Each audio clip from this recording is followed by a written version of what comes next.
3 даночни обврзници регистрирани за вршење дејности трговија со нафта и нафтени деривати на големо и мало сакале да ги изиграат законите преку промена на назив и седиште на правното лице, како и промена на собственичката и управувачката структура, без да имаат пријавени вработени, соодветни лиценци од Регулаторната комисија за енергетика, бензинска пумпа и складишен простор, служејќи се со фиктивни фактури за милионски суми.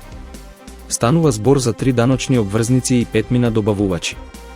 Нема оштетување на буџетот затоа што даночните службеници спречиле исплати за поврат на ДДВ од 160 милиони денари и за данок на личен доход од речиси 19 милиони денари, информираа од Управата за јавни приходи. За овие случаи, Управата за јавни приходи доставиле писмени пријави со докази до обвинителство и Министерството за внатрешни работи. Ке се воведе ли конечно ред во термините за магнетна резонанца во Македонија? Досега за овие прегледи се чекаше и по 6 месеци, а се работи за итни случаи и сериозни диагнози. Министерот за здравство сега најавува дека ќе се воведе контрола. Матичните лекари ќе бидат надгледувани при давањето на термини за магнетна резонанца, најави министерот за здравство Фатмир Меджити, кој утринава го посети Универзитетскиот институт за радиологија. Собствениците на возила во 2023 година вложиле 87 милиони евра во осигурување од автомобилска одговорност. Во вкупните вложувања зелената карта учествува со 21 милиони евра. Сите цени за задолжителното автомобилско осигурување и за зелена карта ги регулира државата. Граѓани, компании и институции осигурале повеќе од 697.700 возила, а секое трето осигурано возило имало и зелен картон за патување во странство, покажуваат податоците. Зелената карта е осигурување кое служи за обештетување на трети лица доколку се случи сообраќајна незгода или несреќа во странство. Специфика на зелената карта е тоа што во некои земји нема утврдена максимална сума за човечки жртви во сообраќајна несреќа.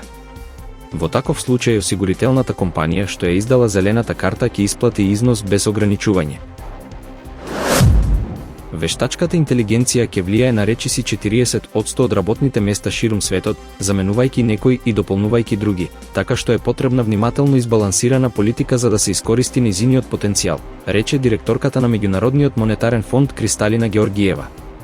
Ќе треба да се смисли сет на политики за безбедно да се искористи огромниот потенцијал на вештачката интелигенција за доброто на човештвото.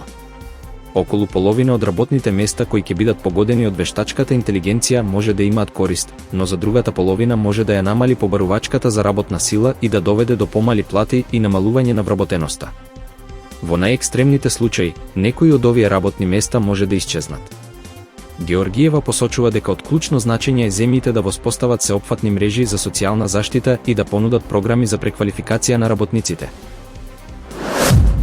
Британија ќе испрати 20.000 војници на една од најголемите воени вежби на НАТО од студената војна, каде што алијансата треба да вежба за одвраќање на инвазијата на рускиот председател Владимир Путин. Вежбите ќе се одржат откако министрите најавија уште еден пакет помош за Украина и по американските и британските напади врз хутите во Јемен. Околу 16.000 британски војници со тенкови, артилерија и хеликоптери ќе бидат распоредени низ Источна Европа почнувајќи од следниот месец како дел од вежбата. Вежбата ќе биде подготовка за инвазија на земја членка на НАТО од кој било агресор, при што се верува дека главните закани доаѓаат од Русија и тероризмот. Оваа вежба на НАТО ќе одбележи 75 годишнината од алијансата. Состојбата по вулканската ерупција на Исланд е драматична, бидејќи во близина на градот Гриндавик се отворија 2 нови пукнатини, а меѓу зградите почна да се разлева лава. Лавата тече кон населбата и веќе ги проголта првите куќи. Вработените во итната помош испратија порака до луѓето да не се приближуваат до градот во никој случај. Во Гриндавик има бројни служби за итни случаи и спасување. Населението на Гриндавик, кое брои околу 4000 жители, претходно беше евакуирано поради значителна сеизмичка и магматска активност, а цивилната одбрана го подигна нивото на опасност во областа на вонредна состојба. Гриндавик беше поштеден од штета за време на последната ерупција во декември, бидејќи лавата течеше во друга насока, заобиколувајќи го градот.